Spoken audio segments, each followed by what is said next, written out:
My name's Manصورة Meirs, I'm 66 and I've been Muslim 43 years. English, born near Manchester.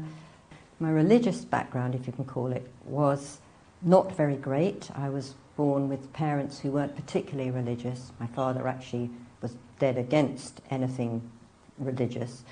My grandmother was quite religious. I was given some sort of belief system by Swiss au pair girls who came and lived with us, one each year, and they were like big sisters to me. I only had brothers, and they gave me a way to pray to God.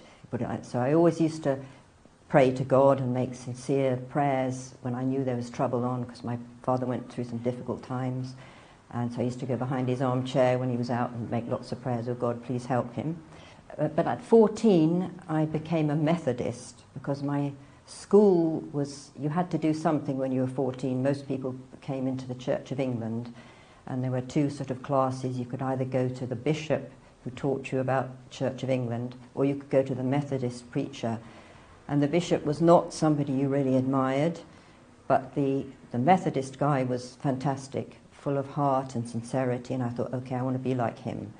So I wrote to my parents, it was a boarding school, saying I want to become a Methodist. So they said, fine, okay, whatever you want to do.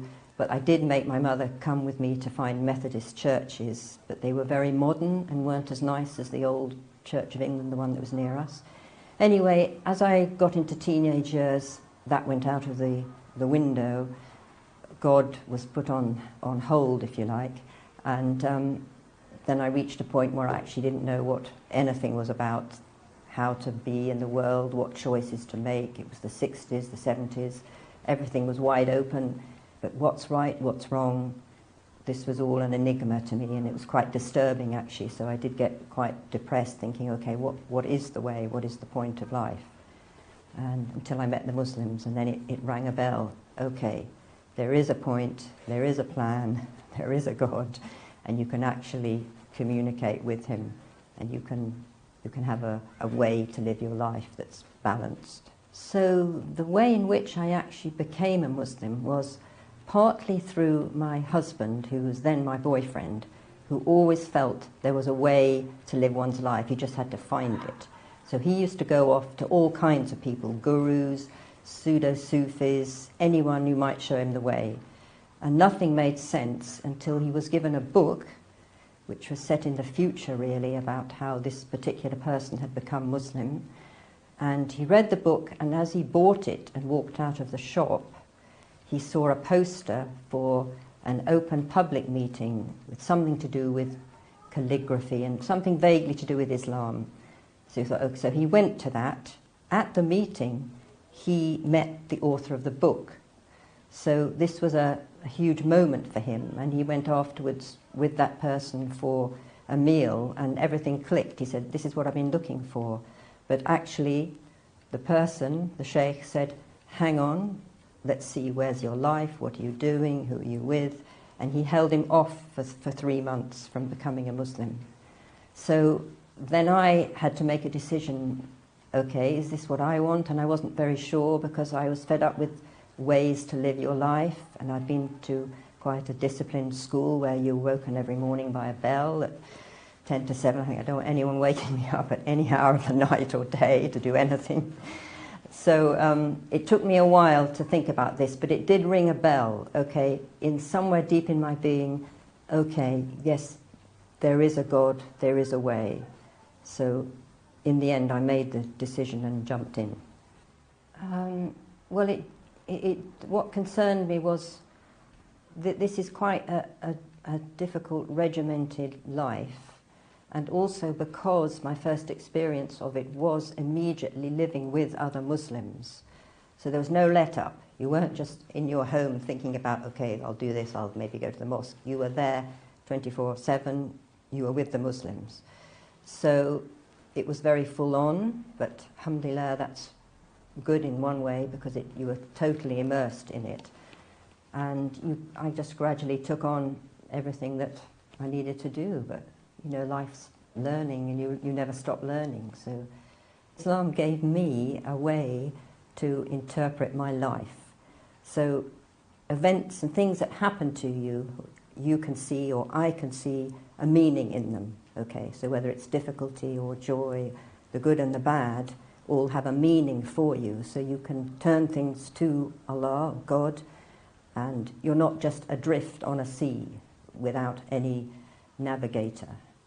There's a navigator, which you could say is Muhammad, the Prophet, peace and blessings be on him, and following his way, all these things that first of all I found very difficult. Okay, why do we have to wear long dresses? Why do we have to wear a scarf? But the more you do it, the more you feel, yeah, this is right. It's a kind of protection. In fact, I remember when I came back from Hajj, seeing all the population in London. I was going a taxi through London. No one had anything on their heads. And I thought they're all going mad, because it's like a protection. And if you look at old movies, most of the men, most of the women wore some kind of thing on their head. Like my father always wore a hat, and he doffed it when he greeted people. But, you know, so in one way, it's a seen and an unseen thing. You know, your head's totally exposed to the elements or whatever. It's also exposed to all the energies that are coming at you. So, although sometimes I think, gosh, I wish I could take this thing off, and I do when I'm by the sea or with no one around, etc. But on the other hand, you feel the safety of it. It's a kind of protection. It was difficult with my parents after I became Muslim, because my father had lived in Egypt for 3 years in the war. He had studied Arabic. He could actually quote the Quran at me. Okay, ayat so-and-so says this, yes.